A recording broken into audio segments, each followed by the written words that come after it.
membacakan pernyataan sikap Purnawirawan Prajurit TNI mengusulkan pergantian wakil presiden kepada MPR karena keputusan MK terhadap pasal 169 huruf Q Undang-Undang tentang Pemilu telah melanggar hukum acara MK dan Undang-Undang Kekuasaan Kehakiman.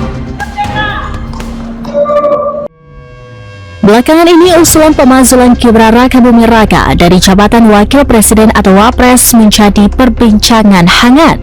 Usulan tersebut disampaikan oleh ratusan purnawirawan TNI dalam acara silaturahmi purnawirawan prajurit TNI dengan tokoh masyarakat di Kelapa Gading, Jakarta Utara pada Kamis 17 April 2025. Sebanyak 103 purnawirawan jenderal, 73 laksamana, 65 marsekal, dan 91 kolonel mendukung pencopotan Gibran. Di antara mereka ada Jenderal Purnawirawan TNI Tri Sutrisno, mantan Panglima ABRI sekaligus mantan Wakil Presiden era Soeharto yang menjadi salah satu tokoh terkemuka dalam usulan ini. Para purnawirawan TNI mengemukakan 8 tuntutan politik, salah satunya adalah pergantian Gibran.